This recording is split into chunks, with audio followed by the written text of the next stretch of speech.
Hey everyone, and welcome to a brand new video. Tonight we have episode 23 of Horror Stories with No Midroll Ads. I hope you all enjoy it. Really quick, in case you're wondering why this intro is on camera, I'm going to try to get through this really quickly. Quite a few channels have been getting demonetized lately. I think what's going on, I don't know this for fact, so don't quote me. I think YouTube is trying to get rid of all of the AI narration channels out there. There's so many of them that have popped up over the past couple years, and unfortunately quite a few channels that have like actual people narrating the stories and writing the stories are being falsely hit. My channel's currently unaffected.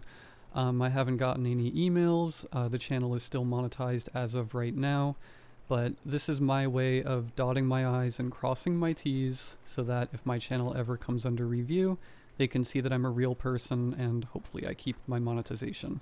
You all know what we've been doing on this channel for a while now.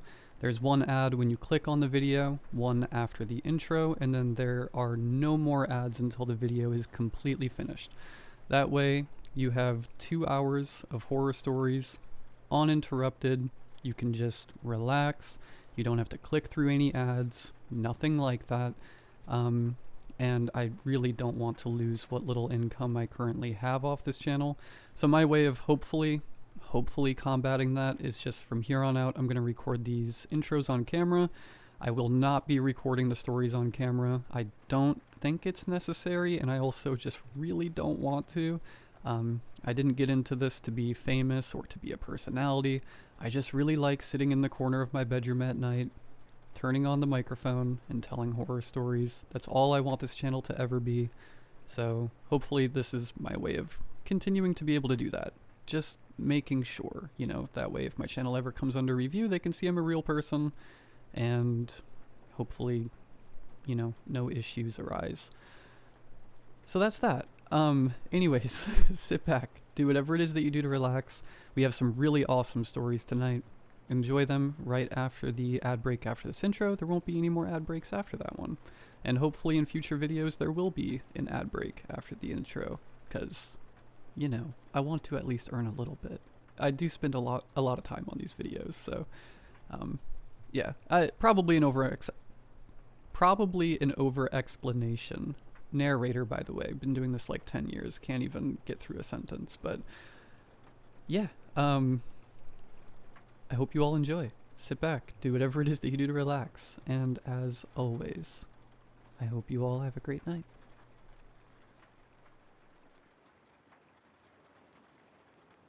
I used to work nights at the 24-hour shell on the edge of Elmwood.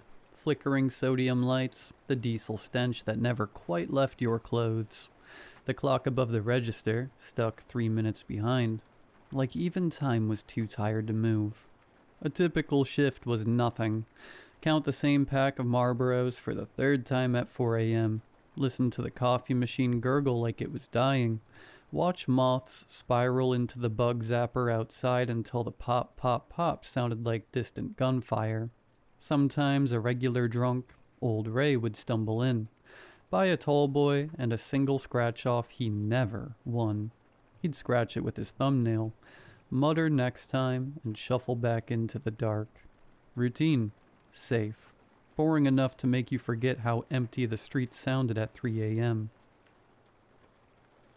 The scratch-off machine sat in the corner like it had always been there. Bulky, beige, older than me. Customers started calling it Lucky after the first few big hits. Mr. Harlem came in every Tuesday like clockwork. Always the same. Marlboros, 1 ticket, scratched slow and deliberate with a nickel he kept in his pocket. Purposely stored. He'd hum tunelessly while he worked the foil, like he was coaxing the win out. One night he hit $50, tipped me a 10, said, "See, patience wins." Next week, $100.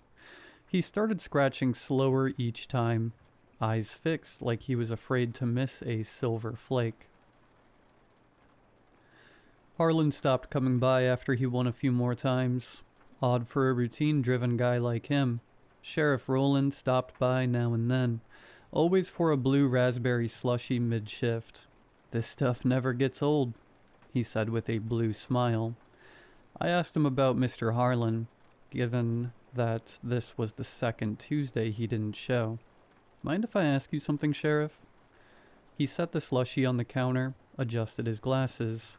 Long as it's not about parking tickets. Harlan used to come in every Tuesday, always the same time. I haven't seen him since he won a bunch of scratch-off tickets. This is the third week in a row. Roland watched the machine while I talked. Didn't look at me once. Trailer was empty when his employer reported him missing, he finally said. The lights in the house were all burning, and the fridge door open. That's weird. Anything out of the ordinary? I asked. His jaw tightened, just a little. Winning tickets on the dining room table, he said, like somebody left in a hurry. I pointed toward the corner where the machine rested. They came from that machine. He took a long pull from the straw, eyes still on the screen, with his spectacles reflecting the light it emitted. People who catch a break don't always leave a forwarding address, he said. Some folks take the chance to disappear. He picked up the slushie and headed for the door. You worry too much, he added. This town does that to people. I watched him go. But the problem was, Mr. Harlan wasn't the only one who'd caught a break, and he wasn't the only one who'd stopped coming back. Tammy from the diner across the street used to come in after her graveyard shift, still in her uniform, smelling of grease and cheap cigarettes. She'd buy a ticket, scratch it fast like it owed her money, laugh when she lost.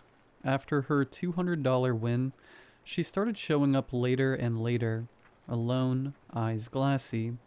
This machine knows me, she told me once, voice low. Quit her job the next day. No one saw her after that. Another case was Jake, the mechanic, loud enough that you always heard him before you saw him. A loud guy, always mentioned about how he just needed one more win to finally fix the shop for good. One night he hit $500, the biggest payout I ever saw from that machine. A week later, Jake was dead. His truck went straight off the ravine on Dew Pass. The news spread through town like the flu. People whispered about it. No skid marks. No swerve. Just tire tracks. Arrow straight. Disappearing over the edge. Most folks settled on the obvious explanation. That he was drunk, blacked out. Another senseless accident. But anyone who knew Jake knew better. He loved two things more than anything else. His truck and his work. Mr. Jones loved it. Sales tripled. He hung a little handwritten sign above the machine. Our lucky scratchers. With a winking emoji sticker. When I mentioned how many winners had vanished, he smiled that small, polite smile and said, People win. They move on. Life changes. You should play too, Night Boy. Maybe your luck is waiting. He said it the same way someone offers you a mint after they've already slipped something in your drink. I thought about it longer than I should have. Tried to line things up. Still came up with loose ends. 3 people. Same routine. Same machine. All of it breaking the same way after they won. I told myself there were explanations. People change. People make bad decisions when money shows up. That's what everyone says. But Jake loved that truck. Loved it enough that he wouldn't even drink if he planned on driving it home. He lived 2 blocks from his shop, close enough to walk, so why did he drive up the mountain? I knew that there was only one way to find out what the hell was going on. I started testing tickets on slow shifts. First time I hesitated, stood there staring at the dispenser like it might bite. Just one, I told myself. See if it's really lucky. Use the same quarter every time. Same spot at the counter. Same slow scratch. The wind felt like a tiny electric kiss. Sharp, a rush. Followed immediately by cold nausea crawling up my throat. It was the same feeling you get when you deliberately do something you're not supposed to. After the rush, it felt like the foil was scraping something inside my skull. My hands started shaking the way Tammy's hands shook. Convinced myself it was the energy drink. One slow night I tried to warn a guy, middle-aged, quiet, buying a stack for his wife's birthday. "Hey man," I said, keeping my voice casual. "Maybe skip these tonight. Weird stuff's been happening with winners." He laughed. "You trying to scare off business?" Mr. Jones appeared from the back, calm as ever. "He's joking. Play if you want. Luck's luck." The guy bought them anyway. Never saw him or his family again. The machine started acting in a way that it wanted to be observed. Screen lagging on animations, like it was thinking. Dispenser clicking when no one was near it. Soft, expectant. Every time when I turned my back to stock shelves, my skin prickled like someone was staring, as if a shadow was lurking behind me, a felt presence from a specific direction. My spatial awareness sharpened to a painful clarity. The bug zapper outside fell into sync with my breathing. Pop on the inhale, pop on the exhale. Each crack of electricity landed somewhere deep in my chest. Every sound and smell arriving amplified, distorted, wrong. I could feel each electrical impulse firing through my synapses, as if my nerves were no longer my own but part of the current itself. One night, the power dipped. Everything died except the machine. Its screen stayed bright, cycling slower. I leaned close. For half a second, the text changed. "I win." Then back to normal. I would never forget the time a kid, maybe 19, came in around 3 a.m. He bought 10 tickets with crumpled 20s, scratched them one after another at the counter. The sound was intimate, slow scrape, scrape, scrape of coin on foil, each layer peeling back with a faint metallic sigh. The smell of fresh scratch-off film filled the air, powdery, chemical, distinctive. He won every single one, laughed so hard he started coughing, bought more tickets, then continued scratching, like he couldn't stop. His fingers sped up, then slowed again, careful, deliberate. I knew something was wrong before his eyes went empty. He was smiling. He never stopped smiling. By the time I followed him outside, he was sitting in his Civic with the engine running, just staring down at the tickets spread across his lap. The smile was still there, pulled wider than it should have been, like his face had forgotten how to relax, or how to look normal. I watched the clock over the register roll forward and back again. He didn't move for almost an hour. I tapped the window. Nothing. His mouth moved, stretching soundlessly, working at words that never came. Mucus pouring out of his mouth, dilated pupils which can only be associated with the effect some kind of extreme drug. I called for an ambulance. They didn't arrive for 3 hours. By then his hands were locked around the tickets, fingers curled like tight claws. The paramedics had to peel them loose one by one. After the incident, I couldn't sleep without dreaming about his face. Not screaming, not in pain, just that euphoric, vacant expression. I kept thinking about it afterwards. He was fine before he bought the tickets. I broke in on my night off. I still had the spare key from closing. The store was pitch black except for the machine's haze.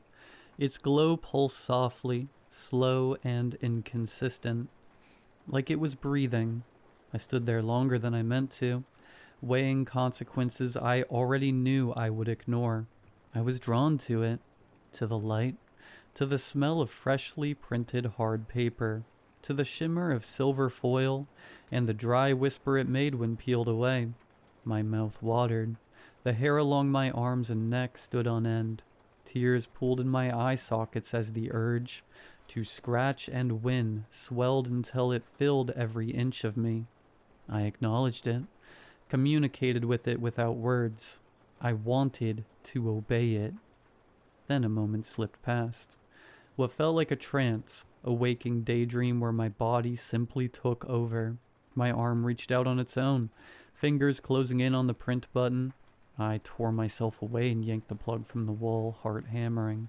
The cord came free cleanly. The screen stayed lit. "The hell?" I whispered. I grabbed the broom from the storeroom and struck the screen. It answered with a dull, hollow thump. Something sounded back. A voice. Very close. Very patient. What came out of the machine could only be described as a distorted grunt. It spoke my name. First, middle, last. Slowly. Like it was reading from an old report card. Then it said my mother's name. The way she used to when I was little and in trouble. Soft, disappointed. The air thickened with the smell of it. Powdery, metallic scratch-off foil. Undercut by something wetter. Like coins left too long in a corpse's pocket. I froze. I clamped my hands over my ears, desperate to shut out the lie. It didn't sound like her, but I recognized it. Her. It. The noise swelled anyway, forcing its way through the gaps between my fingers. I squeezed my eyes shut, bracing for something terrible. Light burned through my eyelids, searing white. I gave in to the weight of my body and folded forward, burying my head between my knees. This was it. Then it stopped. The light, the sound. I opened my eyes slowly. The store was full of cops. Mr. Jones told the cops I'd had an episode. He showed them the footage, me standing alone in the dark, perfectly still, eyes fixed on something that wasn't there, whispering for 20 minutes straight. I didn't remember any of it. Not the words, not the time missing. Nothing. The cops gave me a warning and left it at that. No charges, no paperwork, just looks. Mr. Jones stood beside them the whole time, calm, smiling softly. When they turned to go, he gave me a little wink, like we shared something. Told myself I was grateful. Word spread fast. It always does in towns like this. Night Boy lost it. People started asking if I was okay. The way you ask someone with a rash if it's contagious. Mr. Jones stayed too calm. Customers complained about the missing machine. He told them it was under repair. It never came back. A few days later, I drove past the Shell at 2 a.m. Again, lights off except the corner window. A faint glow leaked out. The kind that doesn't come from fluorescent tubes. The silhouette inside was wrong. Too still, too patient. A new machine, maybe. Or the same one, just rolled to the next stop on the line. Someone stood at the counter, scratching, slow, methodical. The coin moved in tiny, deliberate circles, like they had all the time in the world. Behind them, the shadow was taller now. Not moving, just taller. I was drawn by it. I accelerated, didn't look back. But every gas station I pass, my fingers twitch for foil. Every time I blink, I see hands. Dozens, hundreds, peeling silver in perfect unison. Faces stretched wide, grinning the way winners grin when the numbers finally line up. Mouths open too far, eyes too bright. They're still winning, still scratching, still whispering the names back to each other like a prayer they can't stop saying. The glow moves, follows me. Late at night, I catch myself murmuring their names.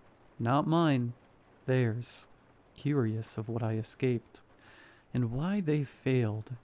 If you drive past one of those machines someday, you'll feel the pull. Just one ticket, just to see. And when your fingers close around the foil, when the first silver flake curls away, you'll hear it, your name. You won't win it. It will win you.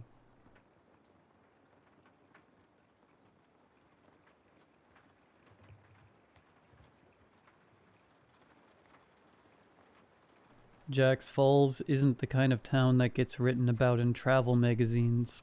Population hovering around 3,000. One main street with a hardware store and a diner that closes at 6. And a coastline so rocky and unwelcoming that even the seagulls seem pissed off about it. The town's claim to fame is its name, which comes from Captain Jack Morgan, a pirate who supposedly fled British naval ships in 1699 and vanished somewhere along our stretch of coast. Local legend says he and his crew made it to shore with their plunder but were never seen again. Most people assume they got away in a rowboat or died in the surf. I assumed that too, until 3 months ago. Mark had been obsessed with the Captain Jack story since we were kids. He'd grown up on tales his grandfather told him about hidden treasure and secret caves. The kind of thing that sounds awesome when you're 10 and pathetic when you're 27. But Mark never let it go. He'd spent years researching old naval records, studying tide patterns, hiking every inch of coastline looking for cave entrances that matched historical descriptions. His girlfriend Sarah enabled him, mostly because she found his enthusiasm charming, and because she liked hiking. Me? I just went along because Mark was my best friend, and I didn't have much else going on. When Mark called me that October morning, I could hear the tremor in his voice before he even said hello. "I found it, John. I actually found it." He'd been exploring a section of cliff face about 2 miles north of town, somewhere we'd passed dozens of times without noticing anything unusual. But the recent storm had caused a minor rock slide, and Mark had spotted something that made him scramble down to investigate. A small opening, partially concealed by centuries of erosion and debris, but unmistakably man-made around the edges. He'd taken photos, measurements, and coordinates. He wanted to go back with proper equipment. "It's this weekend or never," he said. "Tide patterns won't be this favorable again until next year, and you know the county's been talking about putting up fencing along the whole stretch. This is it, John. This is actually it." I should have said no. I had a dozen good reasons. My knees weren't what they used to be. I had work on Monday. Cave diving, or spelunking, or whatever the hell you wanted to call crawling around in tight, dark spaces, had never been my idea of fun. But Mark had that tone in his voice, the one that meant he was going with or without me. Unfortunately, I'd known him since we were 10. I couldn't let my best friend do something that stupid alone. Sarah picked me up Saturday morning in Mark's truck, the bed already loaded with gear. Helmets with mounted lights, ropes, carabiners, a first aid kit that looked military grade, energy bars, water bottles, and what looked like a small sledgehammer, in case we need to widen anything. Sarah explained when she caught me staring. She was tall, athletic. From what Mark told me, she ran marathons for fun and had opinions about specific hydration packs. She worked as a physical therapist, and approached Mark's treasure hunting with the same practical enthusiasm she brought to helping people recover from knee surgery. Mark's already down there doing a preliminary scout. He's been up since 4. The drive took 20 minutes. The last 5 on a dirt road that barely qualified as a path. We parked where the trees gave way to scrub grass and jagged rocks. The ocean visible as a gray-blue line in the distance. The wind coming off the water was cold enough to sting. Mark was waiting by the cliff edge, practically vibrating with excitement. He'd rigged a rope system to make the descent easier, and he walked us through it twice before we started down. The climb down wasn't terrible, maybe 30 feet of careful scrambling, but it was enough to get my heart rate up. The cave entrance was exactly as unimpressive as I'd feared. A crack in the rock face, maybe 3 feet high and 2 feet wide. Mark had cleared away some of the smaller debris, but it still looked like the Earth's butthole. "You're sure about this?" I asked. "The historical records are clear," Mark said, pulling out his phone to show me a photo of a yellow document. British naval logs from HMS Dartmouth, dated November 1699. They chased Morgan's crew to this exact stretch of coast. The pirates made it to shore but never came back out. The naval captain assumed they had a ship waiting on the other side of the peninsula, but there's no record of Morgan or his crew ever surfacing again. 18 men, John. 18 men, and a cargo hold worth of Spanish silver just vanished. Maybe they drowned, I said. Then where are the bodies? Mark's eyes had that gleam I recognized, the one that meant he'd already made up his mind, and was just going through the motions of conversation. The cave goes somewhere. I can feel the air moving. There's space in there. Sarah was already putting on her helmet, checking her light. We stick together. We stay in radio contact, and if anything feels wrong, we turn back. Deal? I wanted to say no. I wanted to suggest we call someone official, get proper permits, and do this the right way, but I could see the desperation in Mark's face, the way his hands kept clenching and unclenching. This was his white whale. His one shot at proving all those years of research weren't wasted. Sarah was already checking her gear. Her opening was right there, and I was already putting on my helmet. We went in single file, Mark first with the biggest light, then Sarah, then me bringing up the rear. Now, I'm not a big guy, but the entrance was still a tight squeeze. I had to turn my shoulders and exhale to fit through. Rock scraped against my back and chest simultaneously. For about 10 feet, it felt like I was being swallowed. The walls pressed in from all sides, and then suddenly, it opened up. The first chamber was about the size of a large bedroom, the ceiling high enough to stand in most places. Our lights cut through the darkness, revealing stone walls and a floor that sloped gently downward. The air was cool, but not cold, with a faint smell I couldn't quite place. Mineral, maybe. Salt. Yet there was something organic underneath it all. See? Mark's voice echoed slightly. This is definitely man-made. Look at the walls. He was right. In places you could see tool marks, spots where someone had deliberately widened the passage or smoothed away irregularities. It wasn't obvious. Not unless you were looking for it. But once Mark pointed it out, I couldn't unsee it. We moved deeper. The cave branched twice, but Mark seemed confident about which way to go. Consulting a hand-drawn map he'd made based on his research. He'd overlaid British naval charts with geological surveys and local folklore, creating a composite that supposedly showed the most likely route the pirates would have taken. I didn't understand half of it, but Sarah seemed convinced enough to keep following. The temperature stayed consistent, that cool but not cold feeling, and the faint smell grew stronger, not quite mineral anymore. Something else. Copper, pennies, maybe, old metal. I caught myself breathing through my mouth to avoid it, which was stupid because then I could taste it instead. About 40 minutes in, we stopped to drink water and check our bearings. Mark's excitement was palpable, but I noticed Sarah was quieter than usual. When I asked if she was okay, she just nodded and said the smell was getting to her too. We agreed to give it another hour before turning back, regardless of what we found. The passage narrowed and widened in irregular patterns, sometimes forcing us to crouch, other times opening into spaces where our lights couldn't quite reach the ceiling.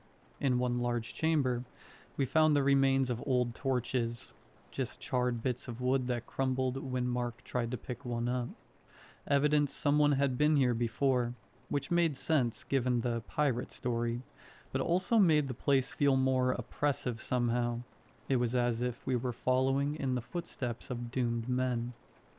There, Sarah said suddenly, pointing her light at the wall. Scratched into the stone, barely visible were marks. Not random scratches, but deliberate cuts. Symbols that might have been letters worn smooth by time. Mark ran his fingers over them, his breath coming faster. He pulled out his phone and took several photos from different angles. "This is it," he whispered. "This is actually it. This is 17th century script. I'm sure of it. Look at the way the R's are formed, and the long S that looks like an F. This is period accurate. He was nearly trembling as he traced the letters, his academic background in colonial history finally paying off in the most literal way possible. The passage narrowed again, forcing us to crouch and then crawl. My knees immediately regretted every decision that had led me here. The walls felt closer now, and I became acutely aware of the tons of rock above us, the ocean somewhere beyond that, the very real possibility of getting stuck or lost or worse. After maybe 20 minutes of crawling, my hands were scraped raw even through my gloves, and my knees felt like they'd been beaten with a hammer. The passage opened into another chamber, this one larger than the first, maybe 15 feet across and 10 feet high. Our lights played across the walls, revealing more tool marks and what looked like old scorch marks from torches. Then Mark swept his light around and froze. Holy. The skeleton was slumped against the far wall, still wearing the rotted remains of what might have been a coat. The fabric had long since degraded to brown tatters, but you could still make out what might have been brass buttons scattered on the ground nearby. The skull head tipped forward, jaw hanging open in a silent scream, and one arm was extended as if reaching for something. Around the bones were scraps of leather, a rusted knife that had corroded almost completely away, and what looked like the remains of a small barrel. The wooden staves collapsed inward. Sarah yelped like she'd been punched. Mark just stood there staring, his light steady on the corpse. Is this real? Sarah asked. It's real. Mark's voice was barely above a whisper. He moved closer, careful not to disturb anything, playing his light over the remains. Look at the clothing, the style of the coat, the buttons. This is late 17th century. I'd bet my life on it. This is one of them, one of Morgan's crew. But what made us all stop and really stare was the wall behind the skeleton. Someone had carved words into the stone. Not just a few marks, but entire paragraphs. The letters crude but deliberate, clearly done with something small and sharp. Probably that knife. Over what must have been days or weeks. The text started high up on the wall and descended into ragged columns, getting harder to read as it went down. Mark moved closer, playing his light over the text, and began to read aloud. His voice shook slightly. November 15th, 1699. We are 12 now. The cave goes deeper than we thought. Captain says there's a way through to the other side of the peninsula. But Davies and Mockton went looking 2 days past and haven't returned.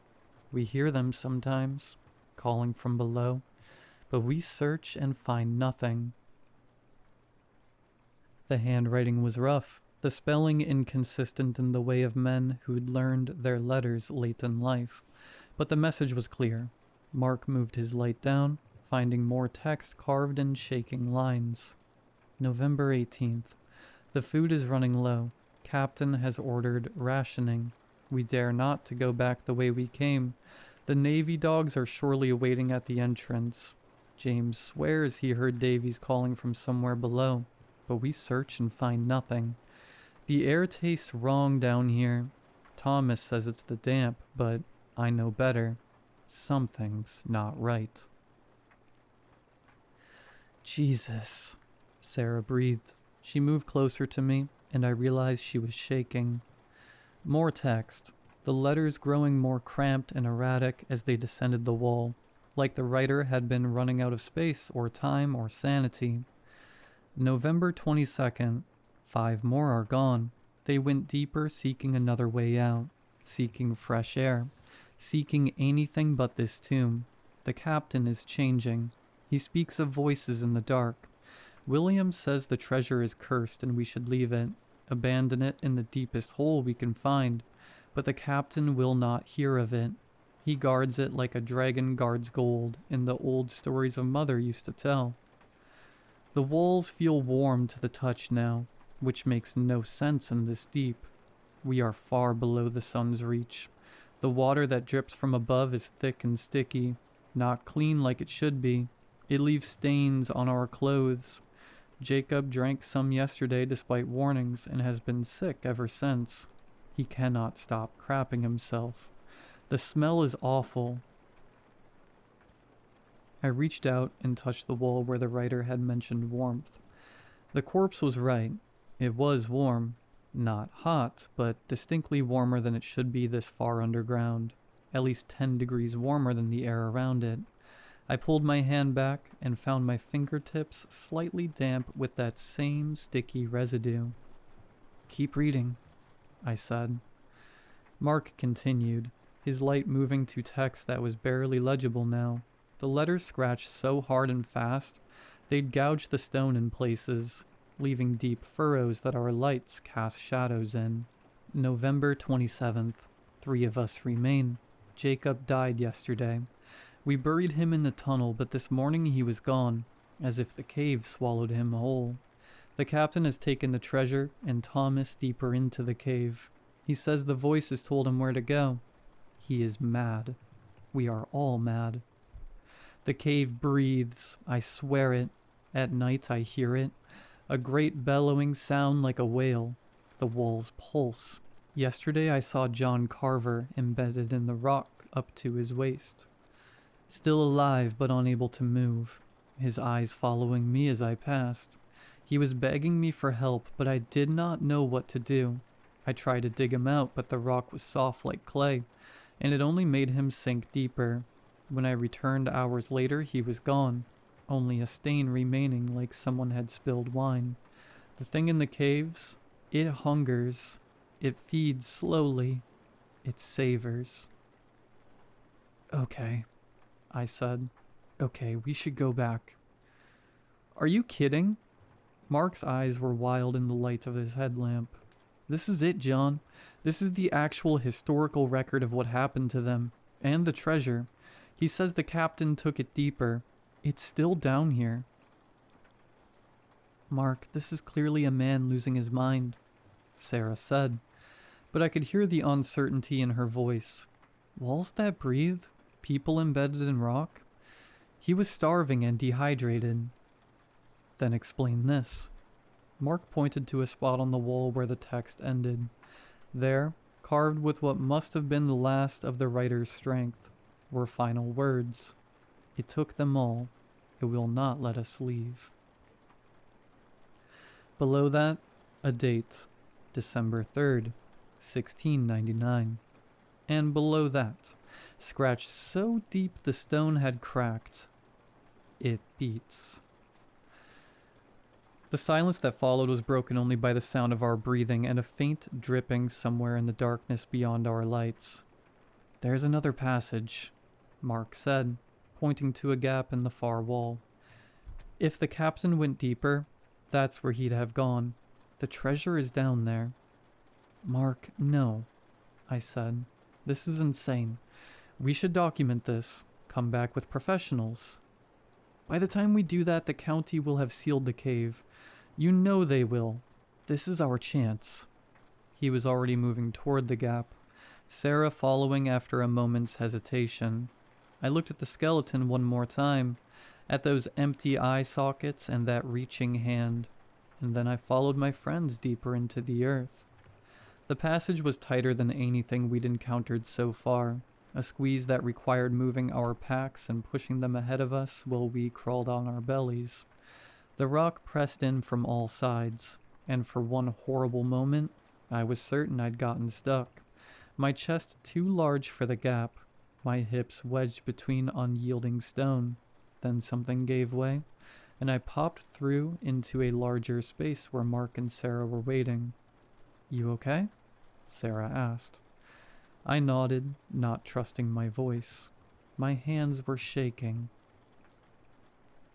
This chamber was different from the others. The walls had a strange texture, less like rock and more like something else. Coral, maybe. Or cartilage. And the smell was stronger here.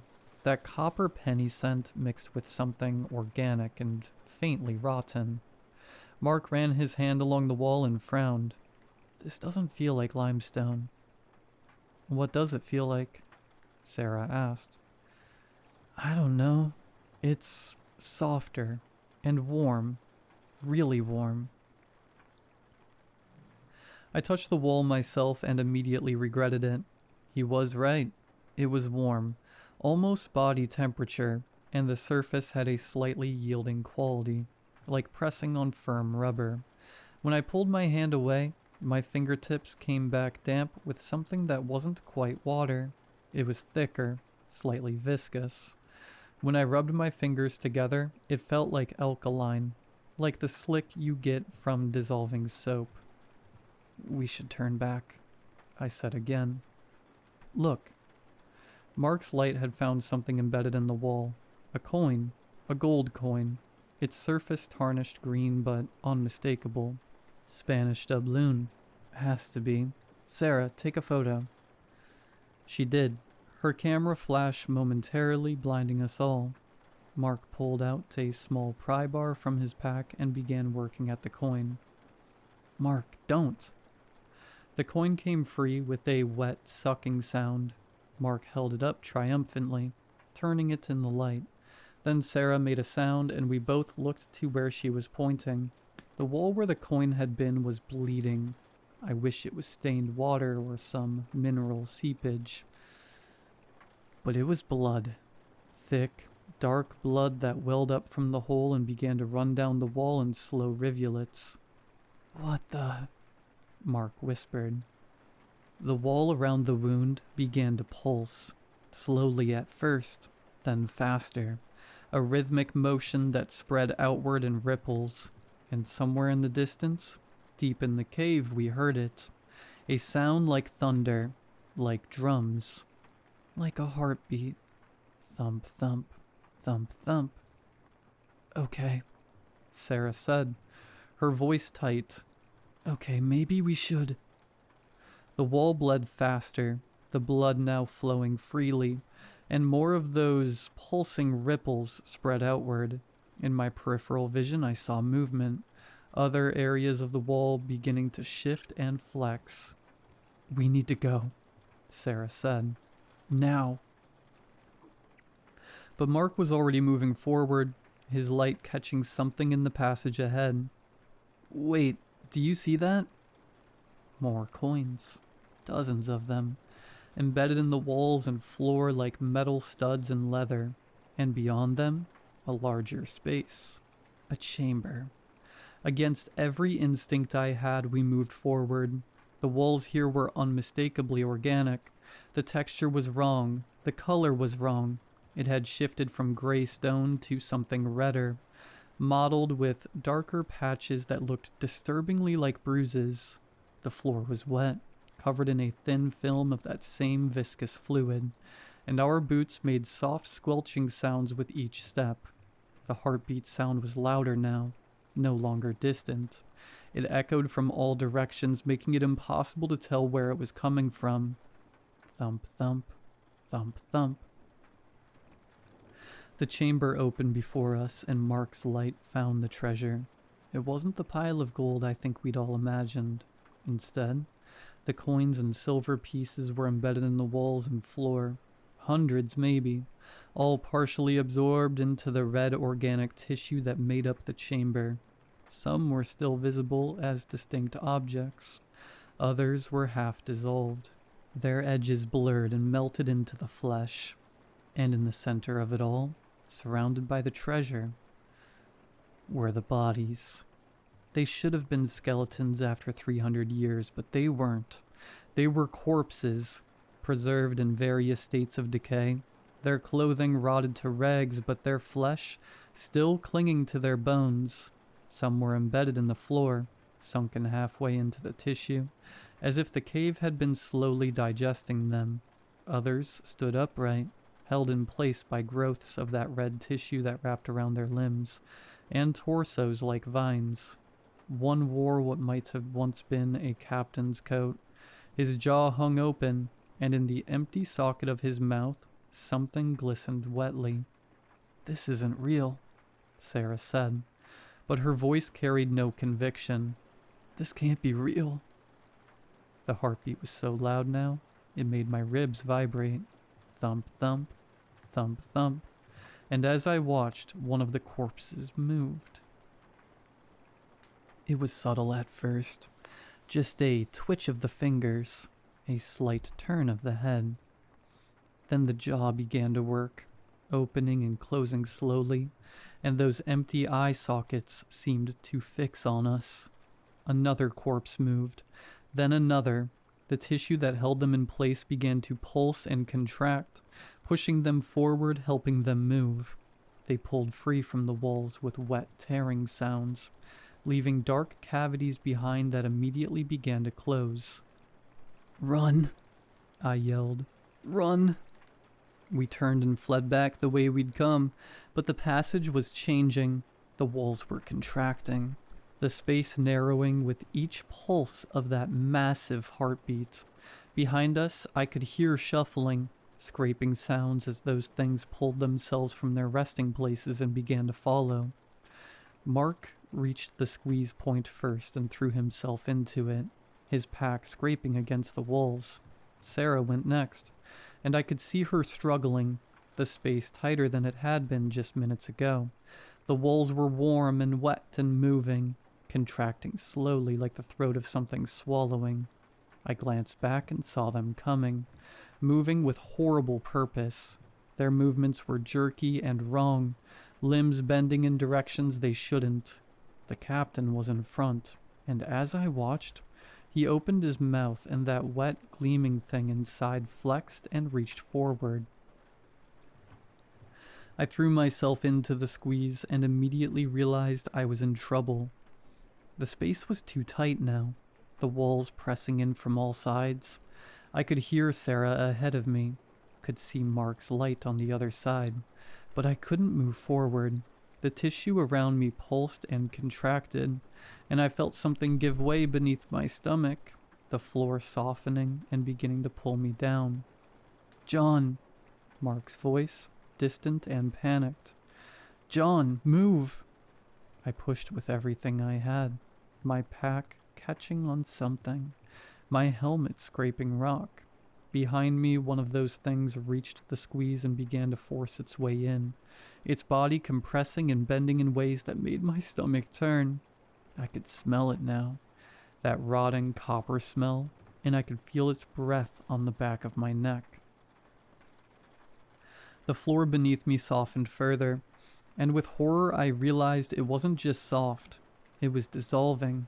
I could feel the fabric of my pants beginning to stick to it, fibers pulling free, the material weakening.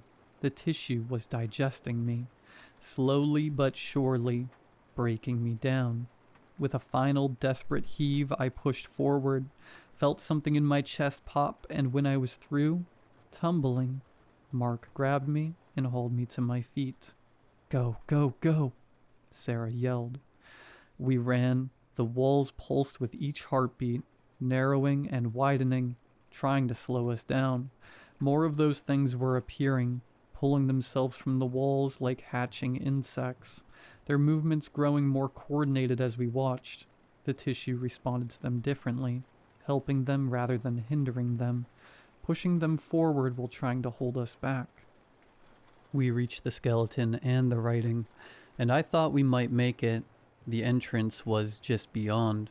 Daylight would be just beyond that. We just had to reach the rope, climb up, get in the truck, and leave this nightmare behind. Mark screamed. I turned in time to see him go down hard. The first skeleton we saw latched onto his ankle with a grip that made him cry out in pain. His helmet flew off, the light spinning across the floor. More of them were pouring through the passage behind us. At least 5 or 6 that I could see, and more beyond them. Mark was on his stomach, kicking frantically with his free leg, trying to break loose. The thing that had him wasn't letting go.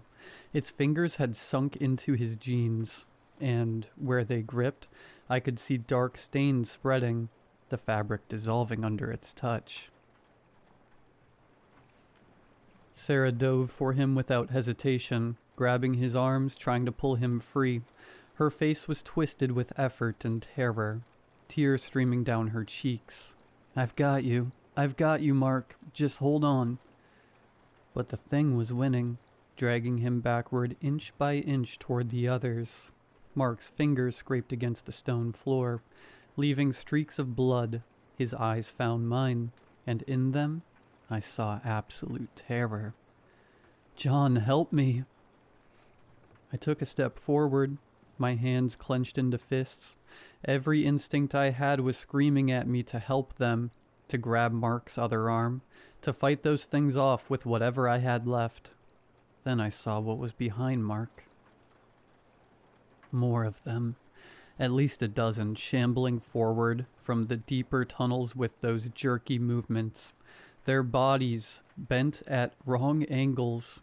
The captain was among them, that rotted captain's coat still hanging from his shoulders, and his jaw was working slowly like he was trying to speak. Behind them, the passage itself was closing, the walls contracting in visible waves, the organic tissue flexing and pulsing as it moved. The opening was already half the size it had been, and getting smaller with each heartbeat. Thump, thump, thump, thump. Sarah looked up at me, still holding on to Mark, and in her eyes I saw the same realization I'd just had. There wasn't time. Even if we got Mark free right now, even if we somehow got past those things, the passage was collapsing and we had seconds, maybe 30 seconds, maybe less, before we were sealed in here forever with these things and this breathing, digesting nightmare. The passage contracted further. 20 seconds maybe. John, please. Mark's voice was breaking, cracking with fear and pain and desperation. His free leg was kicking at the thing's face, but it didn't seem to notice. Please don't leave me. Sarah, don't let him. I saw the passage ahead constricting further. The opening now barely 3 feet wide. 15 seconds. I saw the things closing in, their hands reaching, their mouths working silently. 10 seconds. I saw Sarah straining to hold on to Mark, her boots losing purchase on the floor as it began to soften beneath her weight. The tissue was responding to her, starting to digest her too. In a few more seconds, she'd be stuck, and then she'd be trapped too, and then we'd all die here. 5 seconds. And I ran. Not toward them. Away. Toward the entrance passage. Toward daylight. Toward escape. Toward being the only one who survived. John! Sarah's scream echoed after me, filled with betrayal and rage and terror and disbelief. John, you coward! Come back! I kept running. My boots pounded against stone that was rapidly becoming flesh, each step sinking slightly before I pushed off again. I didn't look back. I couldn't look back. If I looked back, I would stop, and if I stopped, I would die. Some animal part of my brain had decided that my life was worth more than theirs. No, no, John, please.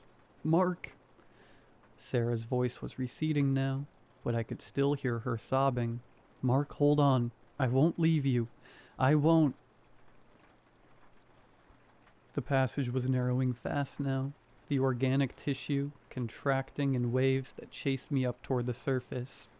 Behind me I could hear Sarah crying, could hear Mark begging, could hear the wet sounds of the cave responding to them. The things must have reached them. I heard Sarah scream again. I heard Mark cry out. Heard sounds I will never be able to forget and can never describe. I kept running. The guilt hit me like a physical blow, but I didn't stop. I couldn't stop. My legs were moving on their own now. Pure animal panic overriding everything else. Friendship, loyalty, basic human decency. I was going to survive and they were going to die, and that was just how it was going to be. I reached the next chamber, the one we'd passed through on the way in, and I could hear footsteps behind me. Not the shuffling of those corpse things, but the running footsteps of someone alive. I risked a glance back and saw Sarah. She'd let go of Mark. She made the same choice I had. Her face was streaked with tears and blood, her own blood, from where one of those things had touched her. She was sobbing as she ran, her breathing ragged and desperate.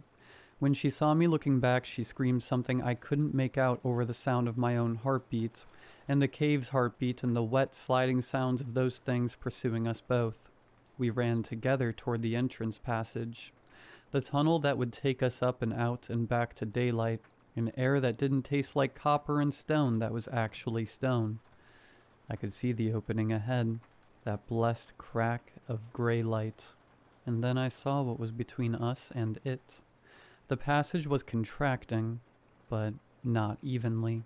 About 15 feet ahead, the walls were pulling together and apart in a rhythmic motion, opening and closing like a sphincter valve, like the cave was swallowing.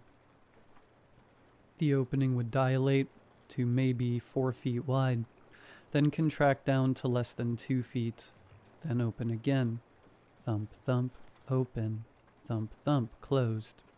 If we timed it right, we could slide through it when opened. If we timed it wrong, we'd be caught when it closed. I put on a burst of speed, my lungs burning, my legs screaming. Sarah was right behind me. I could hear her gasping for air. I could hear her boots on the stone that was now flesh.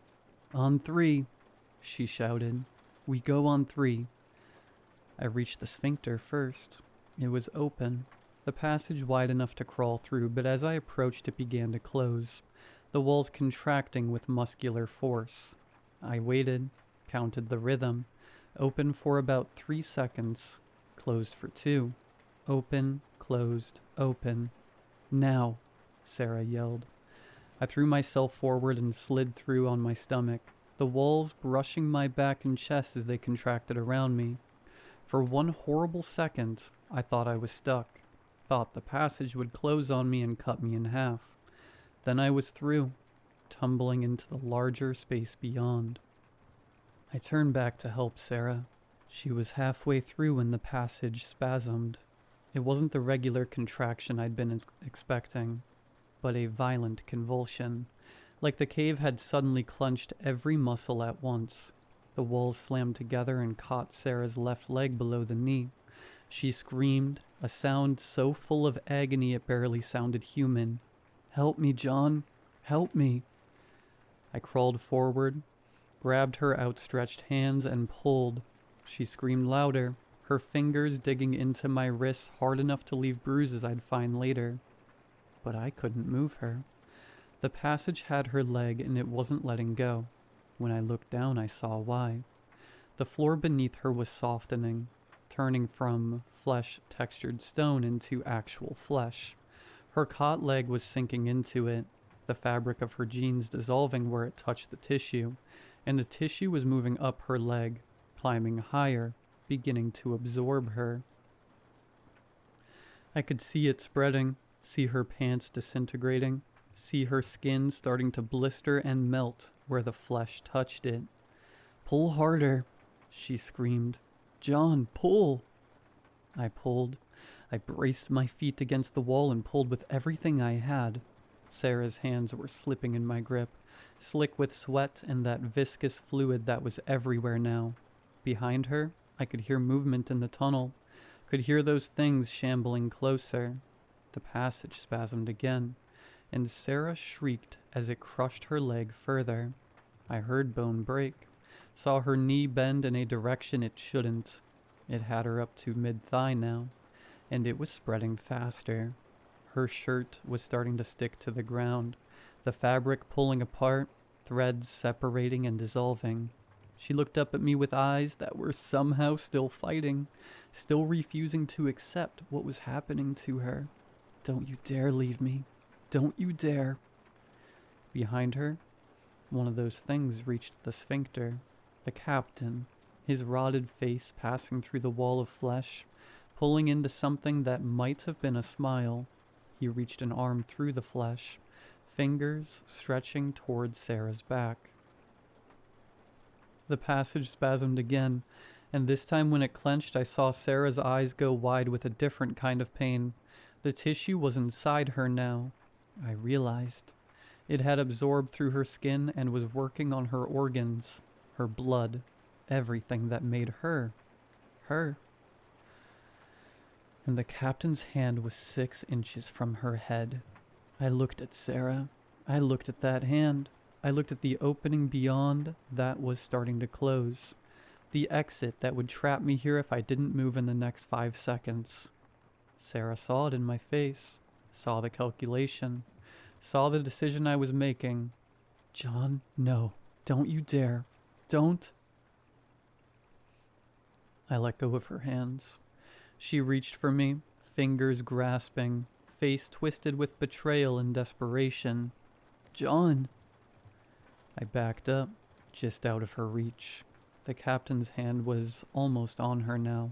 Sarah's hand stretched toward me, fingers splayed. One last desperate attempt to grab me and pull me back into this nightmare with her, to make me share her fate since I'd chosen to abandon her. I kicked her hand away. It wasn't a hard kick. It didn't need to be.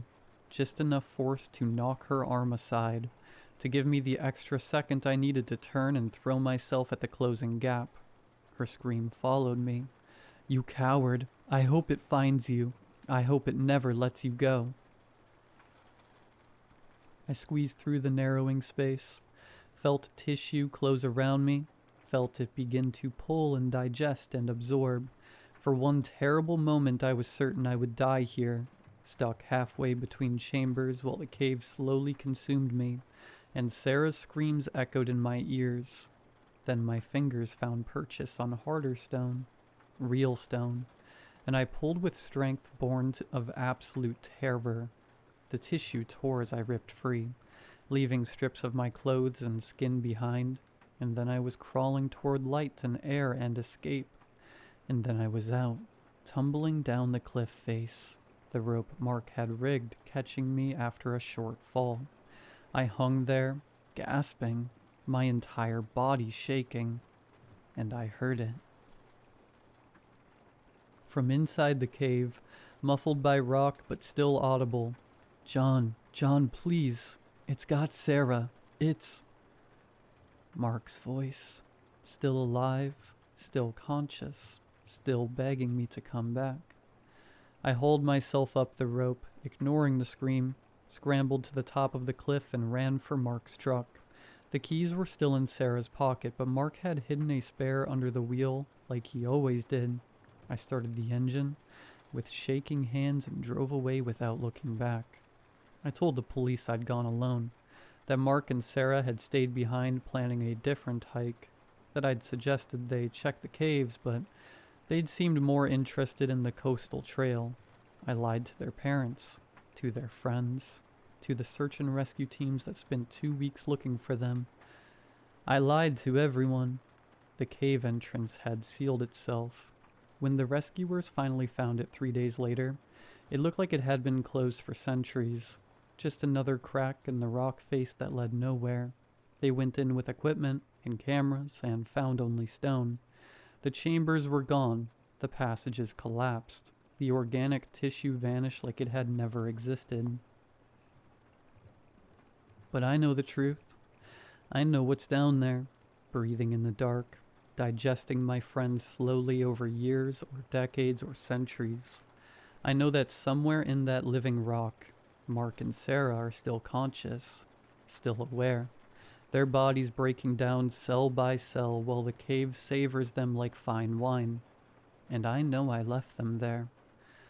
I moved away from Jack's Falls 3 weeks after they were declared missing. I couldn't take the looks from their families, couldn't sleep in that apartment knowing they'd helped me move in. Couldn't walk past the diner where Sarah used to order extra hash browns and Mark would make fun of her for it. I thought distance would help. It didn't. 3 days after I escaped, I found something in my pocket. The gold coin. The one Mark had pried from the wall. The one that had made it bleed. I don't remember picking it up. I don't remember putting it in my pocket, but there it was, crusted with dried blood that wasn't mine. I threw it in a dumpster 6 blocks from my new apartment. The next morning it was on my nightstand. I drove it 2 hours into the countryside and hurled it into a lake. I watched it sink into dark water.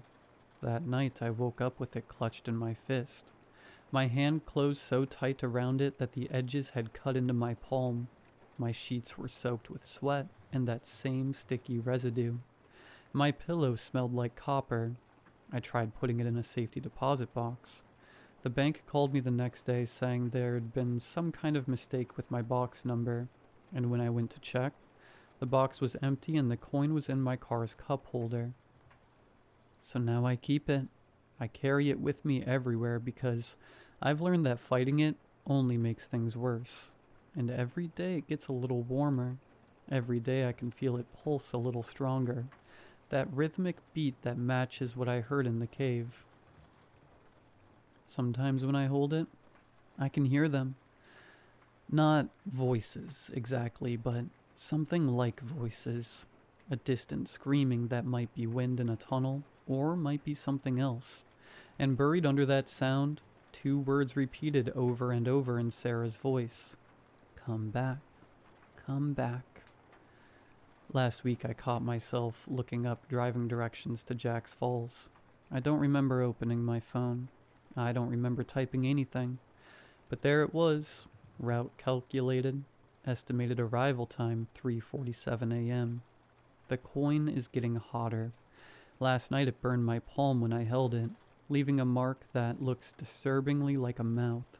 And when I sleep I dream of tunnels, of warm, wet walls that pulse with life, of my friends embedded in red tissue, their eyes following me as I walk past. And the worst part? The part that keeps me up at night? Staring at the ceiling, unable to escape what I've done? Sometimes when I hold the coin, I can hear the heartbeat. Thump, thump, thump, thump. And I know with absolute certainty that it's waiting for me to come back. The cave remembers me. It tasted me when I tore free. Got a sample of what I am, and now it wants the rest. It's patient. This thing that's been alive since before humans learned to make fire, since before the pirates stumbled into its mouth and became just another meal to be savored over centuries. It can wait.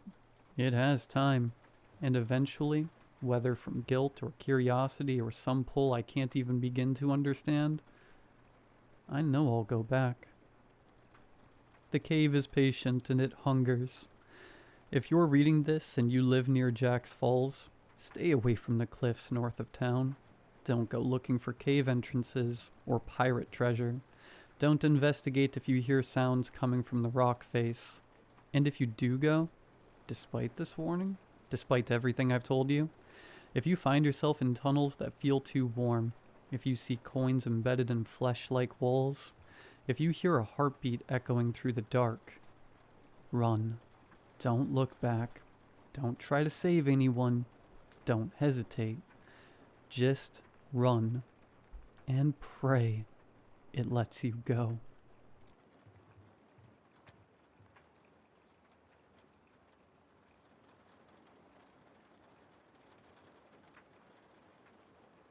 It was 4 p.m. on a Thursday when my phone buzzed with a notification.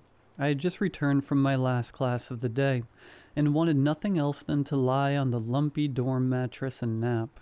I fumbled around, checking every pocket I might have placed the thing until I found it hiding in my sweatshirt.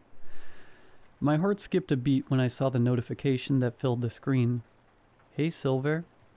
Those 2 words immediately took me back to the long days of high school, where a single girl kept me going, day after day, with the mere hope of talking to her.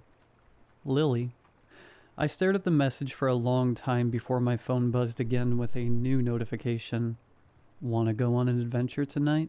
I need a friend right now. Hell yes. I deleted the text after typing it out, contemplating my next words extremely carefully. Eventually I settled on, yeah, sure, I'm down. Lily responded almost immediately. Great, I knew I could count on you. Winky face. My heart thumped wildly in my chest. I had to pinch myself just to make sure I wasn't dreaming. Before I could fantasize about her any longer, another text buzzed my phone. It was a location pin. Quickly inputting the address into Google Maps revealed the pin to be in Blackwater, a small, mostly abandoned town nestled in the hills and forests of southern Indiana. Nearly a 3-hour drive from my university. I had never heard of the place before, and, judging by the pictures online, it didn't seem like a place I would likely visit. Broken down homes, abandoned schools, old, crumbling factories. Not to mention the gas money alone would eat into what little savings I had. However, with the buzz of my phone, I was swiftly reminded why I was going. Can't wait to catch up tonight. It has been too long. That evening, as the sun began to set, I threw on my best pair of jeans, loaded up in my old, beat-up Honda Civic, and made the almost 3-hour drive east. I wish I could say I was at least a little skeptical or hesitant about that drive. But in reality, I was too distracted thinking about what I was going to say once I actually saw her. Our agreed meeting location was an old Waffle House just outside of Blackwater. Lily was already there, leaning against her car in all black, when I eventually pulled up around midnight. "Hey there, Silver," she said with a smile. I hated the nickname, but for her I made an exception. "Hey there," I said, getting out of my car. "How have you been?" "Oh, you know," she said, hugging me. I froze. We were friends in high school. Not that kind of friendly, though. The sudden change filled me with renewed hope. Before I could return the hug, she stepped back towards her car. "You ready?" she asked, bending over into the passenger side door. Her leggings left little to the imagination. I felt my face flush red. "Yeah, ready as I'll ever be. What's the plan?"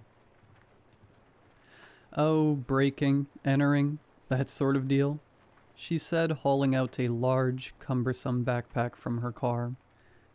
"Wait, what now?" I asked. Lily chuckled. "Don't worry, I'm just kidding." She punched my arm. "But before that, you eat yet?"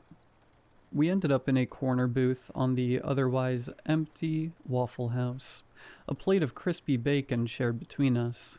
Throughout high school, Lily and I were good friends, but never anything more. I was too much of a coward back then, so never got the chance to ask her out or tell her how I felt. By the time I gathered up the courage, she had already moved away for college. The old Lily was the kind of girl whose version of Crazy Night was a Star Wars movie marathon with popcorn. New Lily was someone completely different. Her blonde hair now had a streak of red, and she took great joy rolling up her shirt sleeve to show off the tattoos that now covered her left arm. The way she gleefully described each black spider and ram head reminded me of how much she had changed since I had last seen her. But her smile with the chipped tooth remained the same. Her enchanting green eyes were still the ones I struggled to hold eye contact with. And she was still a huge nerd. "So, what's with the backpack?"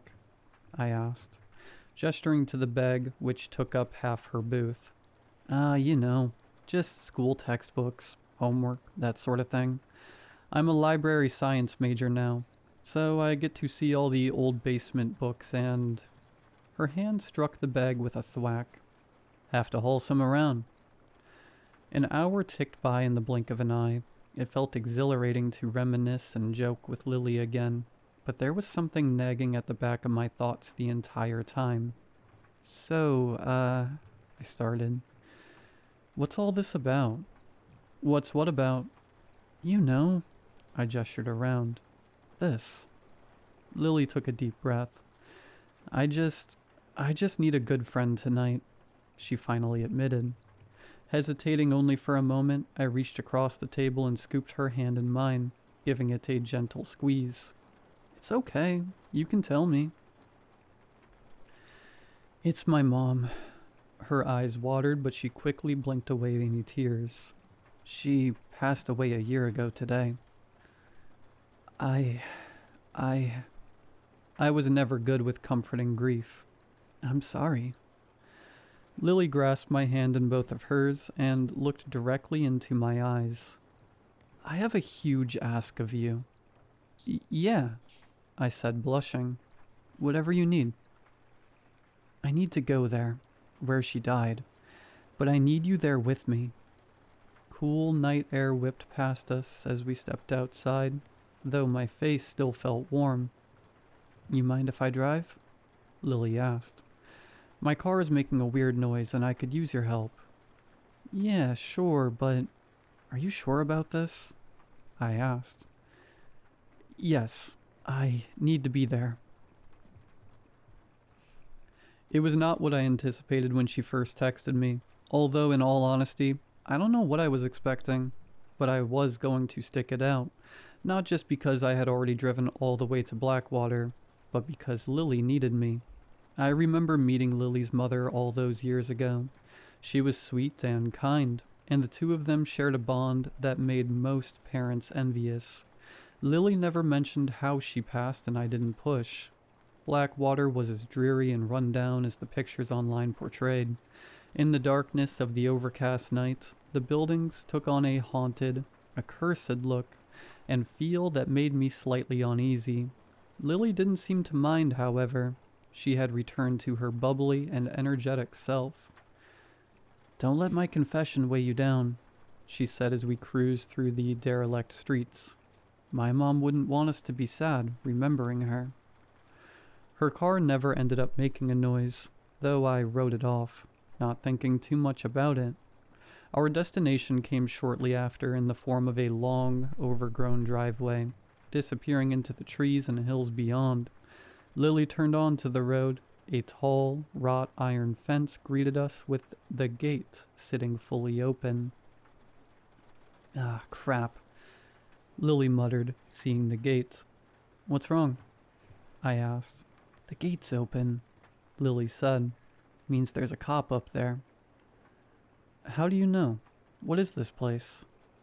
Lily slouched back in the driver's seat and thought for a minute. Lily, what is this place? I repeated. We'll drive a minute or so down the road and hike back on foot, she said, avoiding my question. The answer would soon present itself as Lily threw her car into reverse and the headbeam swept across the overgrown landscaping. A large sign hanging from the fence read, Blackwater Regional Hospital. A hospital? Are you sure that's a good idea? It's the hospital where my mom spent her last moments. Shut down not long after. She said before muttering, There shouldn't be a cop here. Gonna make everything harder. We could go somewhere else. I don't want you getting hurt in there, I offered. I'll be fine. You're too sweet. We left the car on the side of the road about a half-mile past the gate. Lily insisted on bringing her backpack, despite its size. The wrought iron was easy enough to clamber over, and we were free to wander the grounds on our way to the hospital. There were several overgrown walking trails carved through the forest. Following those, we quickly reached the parking lot. The hospital was huge, 3 stories tall with a large clock tower above the main entrance. Thick ivy and sprawling vines scaled the walls and wormed in through cracked and broken windows. From the trees we could see the cruiser of the lone state trooper stationed on the opposite end of the parking lot. Its lights were off, and the trooper was likely asleep, or so I hoped. Lily patted me on the shoulder and led me around the back of the building where a shattered window on the first floor gave us free access to the inside. She threw her bag in before easily crawling in, using an empty trash can as a step stool. Wow, you know your way around here, I joked as I hopped in through the window. No, I haven't been here in a while. The corridors were an eerie mixture of peeling pastels and littered floors. Several of the walls were covered in graffiti, the spray cans responsible laying dejectedly underneath their masterpieces. I picked up one. It worked, surprisingly, although it was mostly empty. It was obvious the hospital had been abandoned suddenly. Gurneys still lined the hallways. Several doors sat wide open to operating rooms or recovery suites. I peered my head into one, only to see what looked like a red pentagram spray painted on the wall with a list of names next to it, each crossed out. Eventually we reached the lobby. Despite the grandeur of the hospital, the lobby was comparatively small. A single check-in window with an overturned desk behind it, a handful of benches, 2 elevators, each crossed out with police tape, and a stairwell opposite the main entrance. Lily dropped her backpack onto one of the empty benches and pulled out 2 full cans of spray paint. She tossed me one, which I fumbled catching. It got a good laugh out of her, which made my heart flutter. "I'm never coming back here," Lily said, shaking her can. "Let's make it a worthy send-off." The next half hour was spent running up and down the hallways, doodling anything and everything we could imagine. My crude drawing of a purple appendage got a chuckle out of her. Her red star got a round of applause out of me. As far as first dates go, it was definitely unique. But I couldn't complain. "You're a natural artist," Lily commented as I put the finishing touches on my magnum opus. It was a large smiley face with its tongue sticking out. "Why, thank you," I said, my can finally coughing empty. "What shall—" A pair of heavy footsteps echoed through the corridor behind us. Lily hissed, grabbing me and diving for cover in a nearby room. Where we ended up was the floor of a janitor's supply closet, complete with mop buckets and large push brooms. We whispered apologies as we carefully wiggled our way into comfortable positions. The closet was too cramped to fully close the door. I had to hold it mostly shut and pray nobody would see us. Not a moment later, the beam of a flashlight cut through the darkness outside the door. The footsteps stopped. Lily and I squeezed together to peer through the narrow gap. Her body pressed into mine, and I hoped and prayed. She couldn't feel my heartbeat racing. The scent of her vanilla perfume was intoxicating. It took everything I had not to wrap my arms around her and pull her in closer. It wasn't the time for that. "Got a 1076. A man's deep voice came from the other side of the door. A radio crackled to life. "Go ahead, Dutch," a female voice on the radio said. "I got some kids going through the old hospital in Backwater." A pause. 10-4, need backup? 10-10, the trooper said, walking past the supply closet. "But I'm thinking the same one is back. Found some more of those pentagrams." With that, the officer disappeared down the hallway and turned the corner. His voice continued to echo, but grew more distant until he walked through a door, and his voice stopped with a metallic click. Several minutes after the officer left, Lily scooted around to look at me, our faces mere inches apart. We sat there for a long time, both of us breathing heavily in the small space. Being so close to Lily, not to mention the exhilaration of almost being caught, left me on a high of adrenaline and anxiety. A volatile concoction. For the first time I can remember, I held contact with those bright green eyes. Nothing else mattered more to me. Lily reached out and ran her fingers through my hair. She playfully tousled the strands. There was a slight pinch on the side of my head, and I flinched in response. Sorry," Lily said. I didn't think that would hurt." "It's okay," I said, but the mood was dead. Eventually we left the closet and quietly continued on our adventure. "This place took so much from me," Lily said. "The least it could do is bring me one night of joy." So I made it my goal to make her happy. We played tag on the first floor, hide and seek on the second, all the while avoiding the trooper as he prowled the halls searching for us. There were several moments when I thought he would catch us, but luckily, we evaded him easily enough. It became a game in itself at one point. Lily vanished for a while, only to suddenly reappear and scare me half to death, claiming she had to use the restroom. It was 3 a.m. when we finally headed back towards the lobby. We were walking down the stairs when Lily stopped. I told you it would be an adventure, she said, smirking. You did warn me, I said with a chuckle. She grabbed my hand in both of hers and leaned in close, whispering into my ear, My turn to repay you for tonight. Her lips grazed my cheek and planted a wet kiss on my neck. My whole body froze, but my blood pressure spiked. There's more where that came from. Well, I wish there was a witty back and forth that followed. There wasn't. I stood there in absolute shock, barely processing her words. Seemingly pleased with the effect she had on me, Lily slowly stepped back. With a bite of her lip and a flick of her hair, she disappeared down the next flight of stairs. I stood there, listening to her footsteps echo through the stairwell. It took me longer than I would otherwise like to admit to fully compose myself. When it all finally processed, I chased after her, but the lobby was empty as I rounded the landing. Lily? I called. The response came from the flight of stairs leading to the basement, reverberating off the concrete walls. Down here, silly. No, Lily, come up here, I said. I walked to the edge of the stairs, looking down at the dark landing below where it turned and jutted deeper into the earth. Oh, Silver! Something small and dark sailed through the air and hit the top of the landing with a near-silent poof. It was Lily's black long-sleeved shirt. A blossom of warmth flushed across my face. I stuttered over my next words, struggling to pick the right ones. What if... No, please, can you just... Despite the buffering in my head, my feet remained planted. We stood there in that mental tug of war for a long moment before Lily sighed in defeat.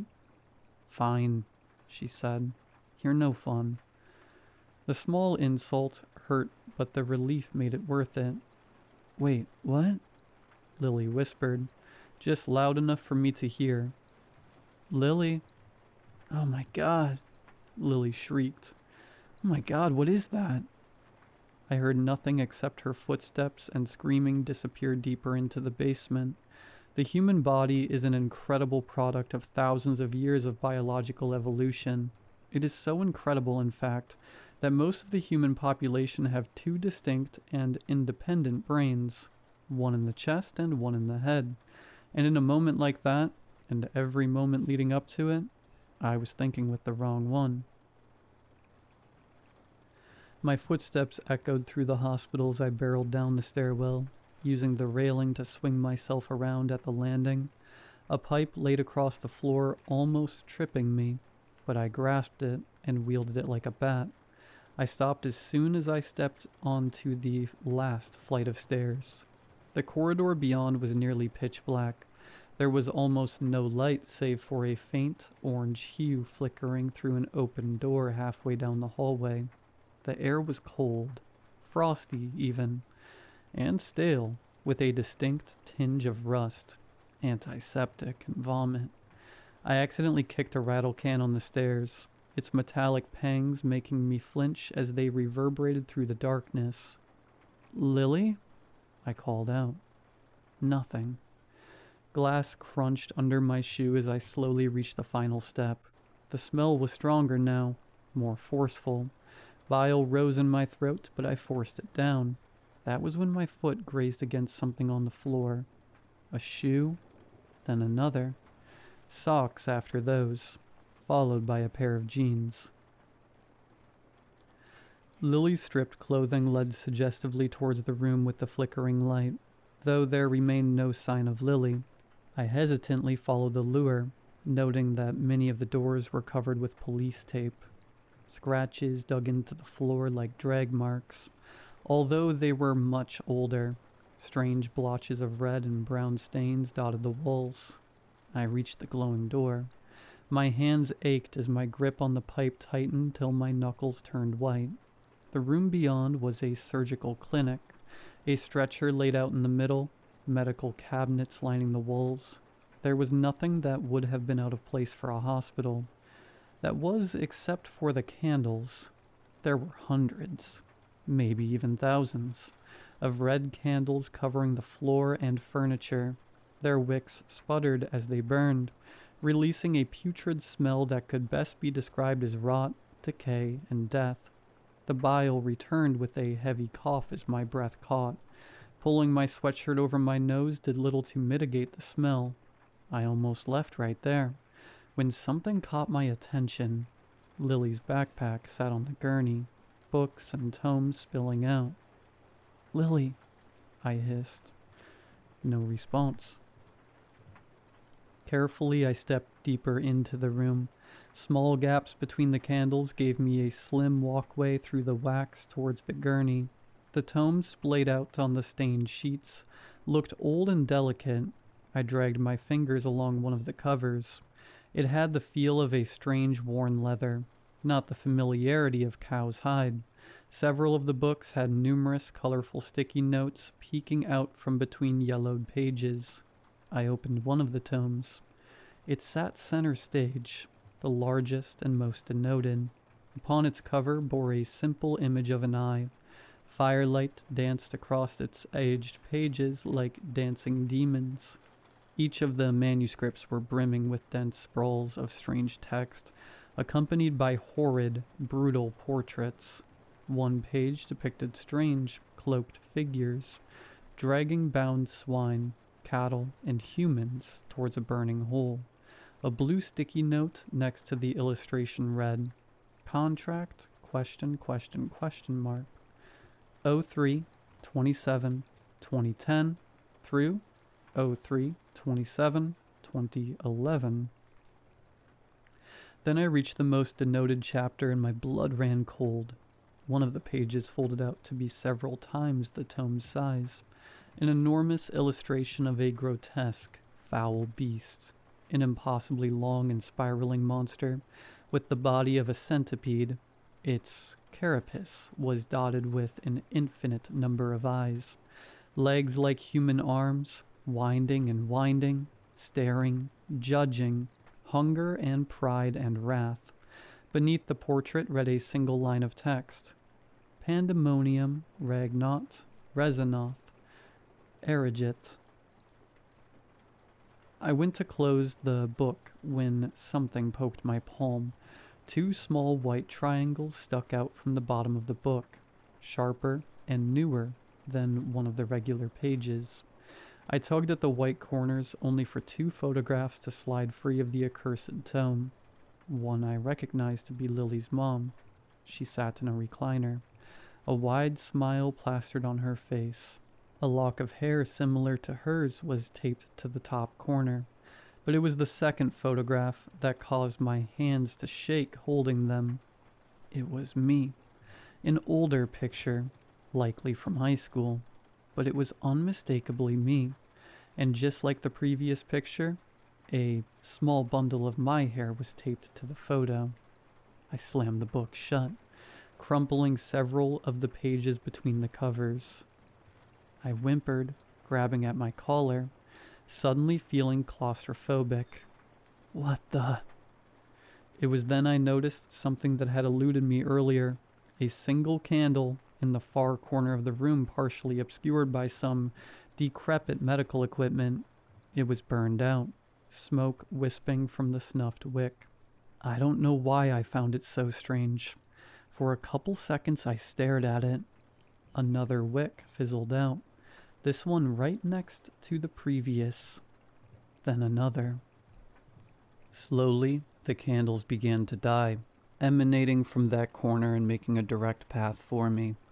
I stumbled back, stepping on several of the candles as I did, only for the flames to begin dying faster. A heavy metal boom reverberated throughout the room. I spun around only to witness with dawning horror that the thick, reinforced door of the surgical room had been slammed shut. Careful not to step on any more candles, I rushed to the door and began pounding on the pressure-treated glass. "Lily," I shouted. "Lily, are you there?" There was sobbing on the other side of the door, deep and guttural. "Sorry, I'm so sorry." Lily wept, her voice muffled through the heavily insulated walls. The metal pipe connected with the window. Nothing. Again, nothing. A third swing, then a fourth, followed by a fifth. With the sixth swing, the pipe fell to the ground with a metallic pang. The vibrations from the strikes painfully reverberated through my hands and fingers. Sorry. I grabbed a nearby IV stand. With a swift kick, I separated the wheelbase from the pole and jabbed the broken end into a small gap between the door and wall. My shoes slid against the concoction of melted wax, dirt, and rust that covered the epoxy floors. It wouldn't matter as the IV stand quickly bent out of shape the second my feet gained purchase on the ground.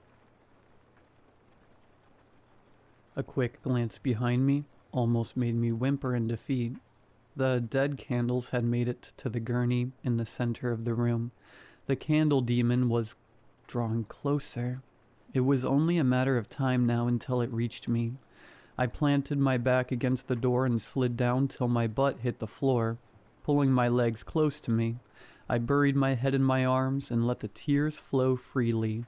Lily continued to sob on the other side, interspersed with repetitions of sorry. Then it stopped. There was silence on the other side of the door for what felt like an eternity, but just as a wick died only a few feet from me, I heard the distinct sound of heavy footsteps approaching the door. The door flew open, catching me by surprise and sending me tumbling backwards into the corridor.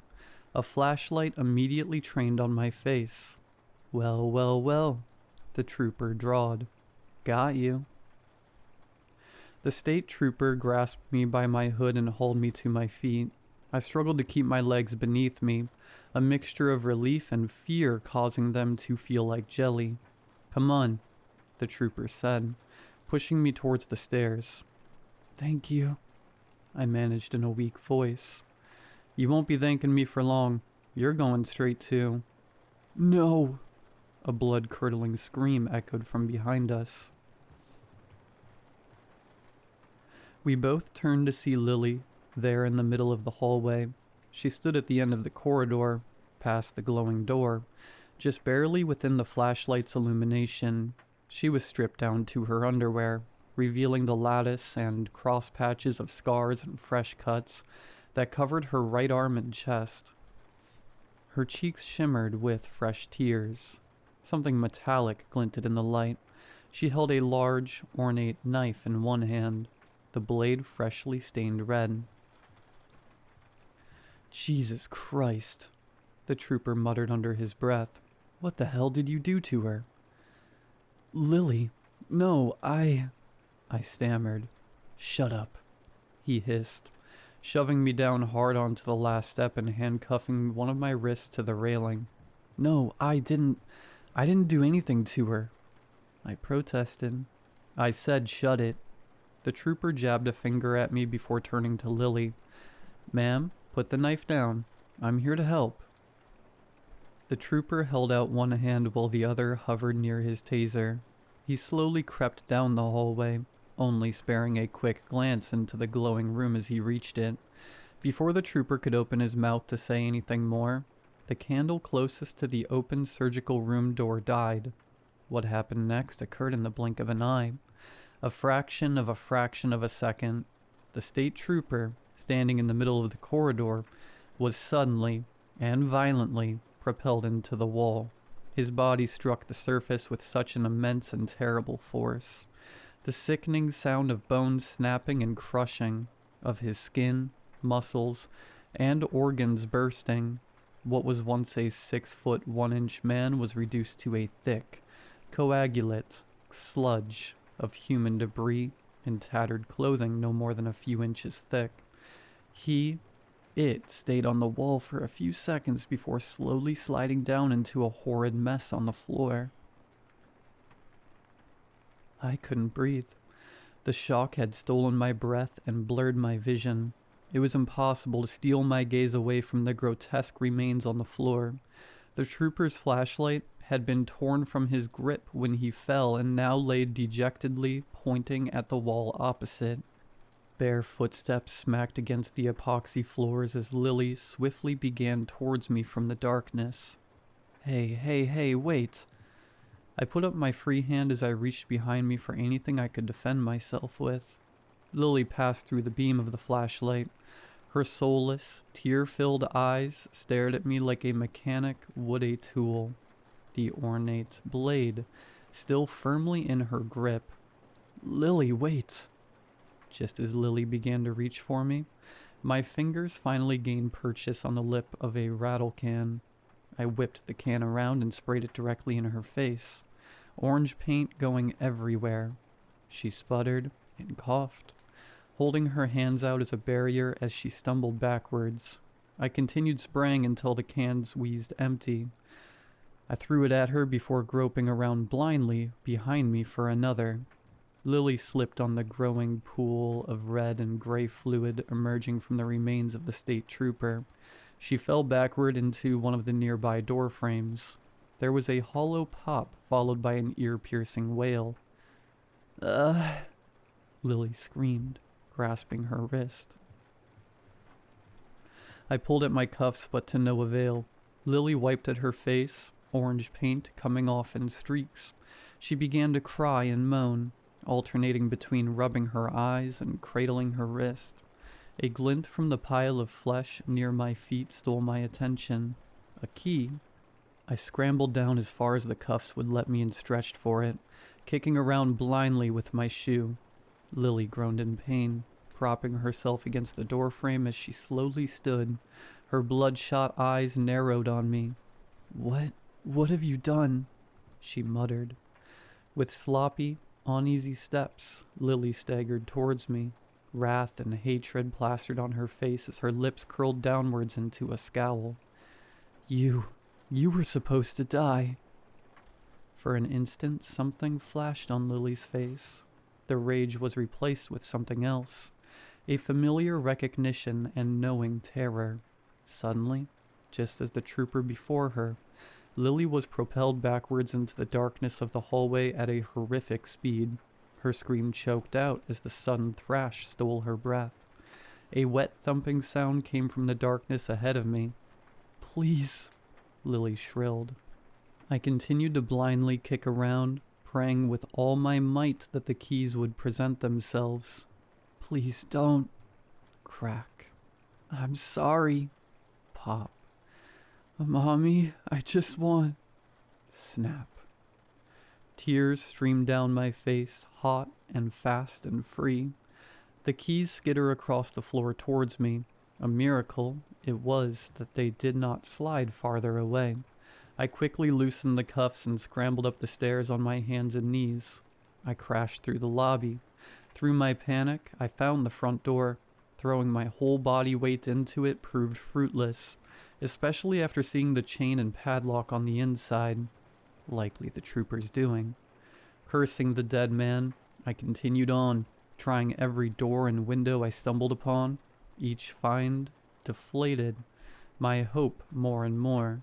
Nearly every entrance point was covered by plywood or locked. After a few minutes of frantically searching the now ominous and unfamiliar corridors, I stopped to catch my breath. My heart thumped against my chest with such force, I feared I was having a heart attack. It was the only sound I could hear in the hauntingly silent hospital. There was not even the comforting whisper of a soft breeze. Then I had an idea. I felt around, checking my pockets until I found my phone in the back of my jeans. Withdrawing it proved fruitless, as I was met with a spiderweb of white cracks covering the black screen. I threw it down the hallway in frustration. The broken device skidded across the floor. Thoom. I glanced down the hallway, thinking the phone had knocked something over. The ground shook slightly. A chill ran down my spine. Thoom, thoom, thoom. I barreled through the hospital. My only hope was the lone open window on the first floor. The ground increasingly shook with my every step. Hoarse, high-pitched wailing bellowed somewhere behind me. These were not the sounds of mourning and grief, but of exultation and feverish joy. It was getting closer. I dared not turn around, afraid of what might be staring back. My shoes slipped as I rounded the corner, almost sending me tumbling to the ground. for a glimpse of hope presented itself. The window. I put what little strength I still had remaining into the final sprint. A hot, foul breath percolated on the back of my neck. Slight tugs pulled at the ends of my clothes, as if 1,000 hands just out of reach were grasping for me. I could not stop, not that close to the window. With one last push, I vaulted through the small opening, but not before the foul beast behind me dug its long, sharp nails into my ankle as I jumped. The cold, rough ground greeted me with a hard embrace as I landed shoulder first into the dirt. The candle demon violently crashed into the window right after me, causing large, deep cracks to burst open across the exterior wall. But it did not follow. A scream bellowed from my lips, blending with the unholy sobs which echoed from the hospital. I gripped my ankle. It was warm and sticky and hurt so bad I didn't even care about the pain blossoming in my shoulder. It was weak under weight, but I would not sit there a minute longer. I glimpsed towards the window as I stood. A swirl of 12 eyes stared back at me. The beast thrashed about against the walls of the hospital as I hobbled through the forest. I could hear the thunderous crashes of immense weight against crumbling concrete and brick. Lily's car remained where we had left it. It made sense now why she wanted to drive us. I was never meant to leave this place. Her window shattered with a swift elbow to the middle of the pane. I clambered in and popped the cover of the steering wheel. Wires popped and hissed, but the car refused to cling to life. A warm orange light suddenly illuminated through the woods. I couldn't see what it was, but the smell of smoke quickly confirmed my worst fears. Outside, a tree toppled over, the groan of its collapse accompanied by a distant hoarse wail. "Please, please," I begged, sparking the wires off each other. It took several more tries for the engine to finally turn over. Once the straight six coughed to life, I immediately threw it into drive. Tires screeched on asphalt as the car jumped the curve, almost going off into the trees again. As I sped away, I looked again at the growing fire through the woods, past the rows and rows of trees. A long, dark shape was moving through the thicket, backlit by the roaring flames. It was free. Oh God, it was free. I didn't stop as I floored it out of town, almost hitting the decrepit "Welcome to Blackwater" sign as I did. The sun was starting to rise when I made it back to the university. I had no idea where else to go. I considered going to the police, but that would likely not end well for me. It wouldn't take much for them to tie me to the deaths and fire. It has been several weeks now since Lily and I's adventure. At first, I tried to act like everything was normal. I went to dinner with friends, played video games, attended my classes, but that night still haunts me. I see a dark, coiling figure in the corner of my vision, a multitude of eyes staring at me from the shadowy corners of rooms. My roommates have complained several times of me screaming and thrashing in the night. I awake covered in sweat with my ankle throbbing with pain. The wounds have refused to heal no matter how much time has passed. In those final moments at the hospital, when that hand dug into the flesh around my ankle, it left a deep gouge around the joint in the shape of a human hand. But it was all wrong. Too many digits, too many knuckles. It occasionally flares with a crippling pain that will leave me on the verge of unconsciousness. I don't know what to do. I'm scared and alone. The beast is getting closer. It has to be. Last night, I laid in my bed staring at the ceiling. Sleep came fitfully, if at all, since that night. A bare branch knocked against my window like a bone against stone. Knock, knock, knock, knock. My breathing became erratic as I heard something walk through my bedroom, its steps like fingernails on wood. Knock, knock, knock, knock. From my head to my feet, my body shivered and shook uncontrollably. The bed frame creaked as something put weight on it at the other end. I slowly raised my head, my movements jerky and uncertain. An inky darkness had settled in my bedroom, coating and covering everything within. The pale moonlight streaking through the window did little to pierce into void, but it managed just enough to catch in the eyes staring at me from the foot of my bed.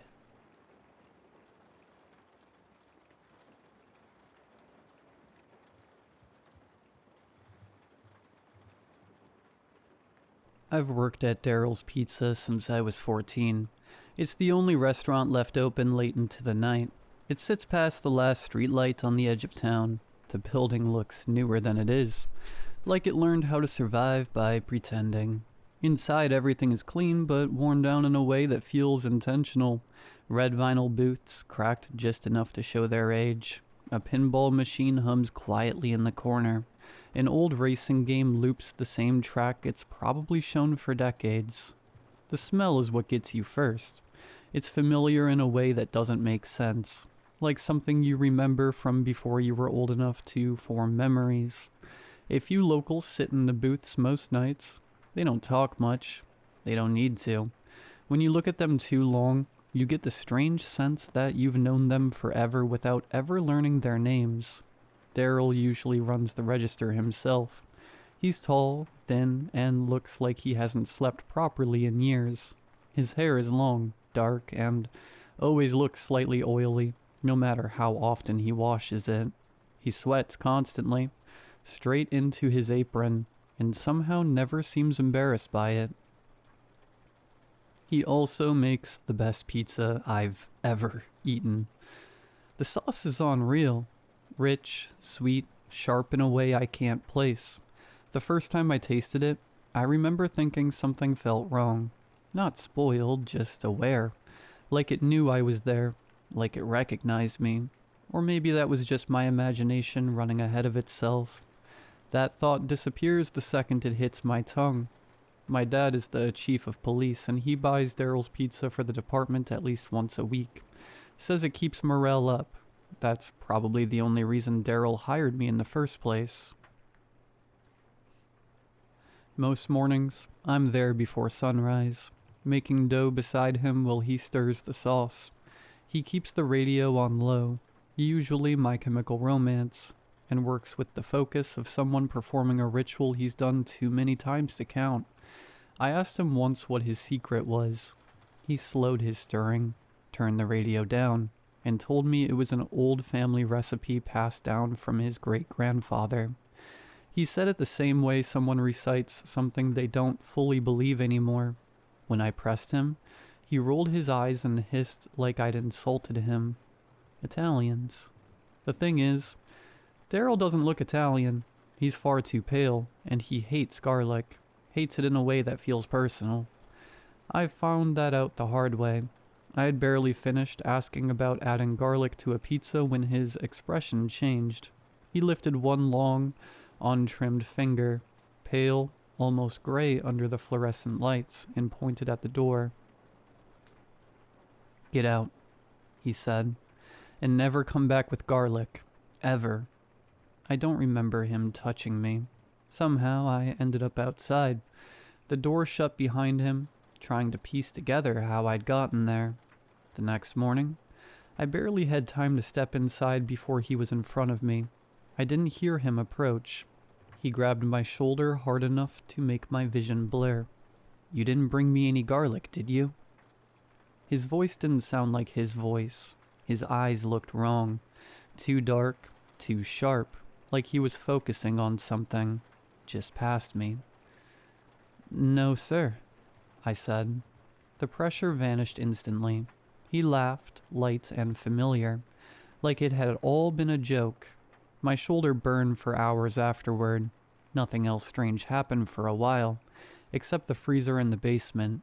It lets out a loud sound I can only describe as screaming. I've told him more than once that it needs to be fixed. He says the noise somehow makes the sauce taste better. No one but Daryl is allowed in the basement. He says it's where he keeps the spices, the recipe, and the grinder he uses for the tomatoes.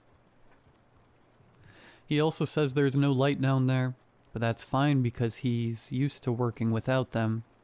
Sometimes when the noise gets too loud, he goes down and kicks the freezer until it quiets. I can hear him talking to it while he's down there. Low, teasing like he's joking with a person. He tells it he'll make sauce out of it if it doesn't behave. Sometimes I hear a softer sound right before he kicks it, something that almost sounds like whimpering. When he comes back upstairs, he's always smiling, wiping his hands on his apron. Once, early in the morning, we ran out of sauce. Daryl told me to mind the counter while he went downstairs. I heard the grinder start. A second later, the sound began, louder than I'd ever heard it. The shelves rattled. From the basement, Daryl cranked the radio. This Is How I Disappear blasted through the floorboards, the drums pounding hard enough to almost drown it out. I stayed where I was and stared at the front door. When he came back up, he carried 2 containers of fresh sauce. Thick, dark red. The smell hit me and made my mouth water before I could stop it. Sharp and metallic, like copper. "That's how you know it's fresh," he said, smiling at my reaction. For all his faults, Daryl calls me his friend.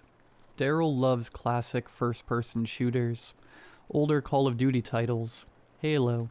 He beats me every time, never rushing, never reacting too late. The strange part is how still he is while he plays. No blinking, no frustration, just a calm focus that makes me think he's spent far too long indoors, practicing while the rest of us were asleep. He lives in an apartment attached to the back of the shop. Inside, it's furnished like a tiny castle. Heavy wood furniture, thick curtains, everything built to last 100 years. He says it's an Italian thing. I don't argue. People with furniture like that usually know how to hide a potty. His wife and kids are polite to the point of being unsettling. They all look alike, pale, sickly, like they've never seen real sunlight. The kids are homeschooled and speak like adults who've had time to rehearse. Before I could drive, and when my dad was busy, my grandfather used to pick me up after my shifts. He hated Daryl. Every time his old Jeep pulled into the lot, Daryl would already be standing in the front window, framed perfectly by the headlights. They'd stare at each other without moving. No words, no blinking, just waiting. I asked my grandfather about it once, after we finally drove away. He only shrugged and muttered something about late payments, his voice low and final, an answer that wasn't meant to invite more questions. My grandfather was a farmer. Daryl came from one of those old Italian families that took pride in tradition, especially buying tomatoes and fresh vegetables locally, and Daryl bought his tomatoes from my grandfather. He always had. The thing was, my grandfather was one of the biggest garlic growers around. Acres of it, pungent, overpowering, impossible to ignore, and Daryl hated garlic. I think it infuriated him that my grandfather grew the one thing he couldn't stand, and that people bought it anyway, that he depended on the very hands of despised, that my grandfather didn't need him. Every time the headlights swept across the front window and caught Daryl standing there, I felt it again, that silent hatred settling between them like a loaded gun. It was a contest of will, held steady and unspoken. I always had the sense that one night, one of them would finally blink. The blink finally came at my grandfather's funeral, held on the farm. A small wooden platform had been built near the fields, his casket resting just below it. One by one, people stood to speak. Before retiring, my grandfather had been the county sheriff. Our family had been rooted in that land for as long as anyone could remember. They talked about what the town used to be, dirty, overrun with gangs and predators who moved openly. Fear treated like a fact of life. They spoke about my grandfather's actions, the choices he made, the lines he drew, how slowly but decisively the town changed. Crime withered, people slept easier, Children grew up without learning which streets to avoid. What had once been lawless became quiet, safe, clean.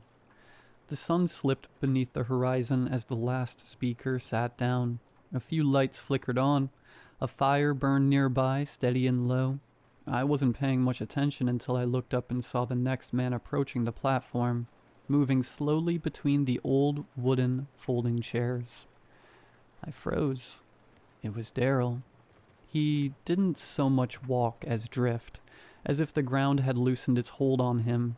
His feet barely seemed to touch the earth as he reached the steps and rose to the stand, carried upward by something unseen. When he arrived, Daryl blinked and brushed away a tear. The air shifted, then he spoke. He spoke of a great man and a great family. His voice calm, weighted with memories that no longer had a living owner. He told the story of his great-grandfather, who came to this country fleeing a place that despised him for his beliefs, and how my family had welcomed them with open arms, offering help when they needed it most. He chose his words carefully, letting each one settle before allowing the next. He spoke for a long time. No one interrupted him. No one looked away. It was as if everyone there had fallen under the same spell, breathing together, listening together, held in place by his voice. When he finally stepped down, the silence broke all at once. People stood and applauded. Daryl drifted back between the chairs. He stopped to embrace my grandmother. I didn't know what to make of it. Tears blurred my vision when I looked at my father. He stood rigid and unmoving, his expression unchanged. Not even grief crossed his face, not even when Daryl stopped in front of us. For a long moment, the two of them locked eyes. The air tightened. Everything else seemed to fall away. My father didn't blink. Daryl didn't look away. Finally, Daryl spoke. "I'm sorry for your loss."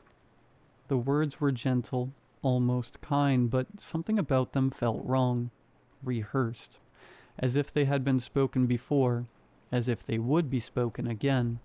He extended his hand. My father took it. The shake was slow and deliberate. Neither of them looked down. When they released, my father's face remained unchanged, or perhaps too much had passed. Then Daryl turned to me and offered his hand. I took it. His skin was ice cold, sharp and unnatural, cutting through the warmth of the light. I felt it instantly, a shiver running through me, but I didn't pull away. Daryl nodded once, almost imperceptibly, and moved on. I walked away with my hand still cold, realizing I had just touched something I was never meant to feel. My father is different around Daryl. No jokes, no smiles. It's all business. He's still the chief of police. I've been helping run the farm, and I also work at Daryl's on Fridays and Saturdays, his busiest nights. I'm taking classes at the local community college, hoping to follow in my father's footsteps. A few days ago, I met Daryl's niece. She's my age, pale skin, dark hair, dark eyes that linger a second too long, like she knows exactly what she's doing. Her smile is sharp, dangerous. It feels aimed directly at me. Daryl has never liked her, even before she arrived. He complained about the trouble she'd gotten into. He warned me not to fall under her spell. He was right. I just didn't expect how impossible it would feel to resist. I keep wondering if this is how it starts, and whether surviving the next encounter is something I should even be hoping for.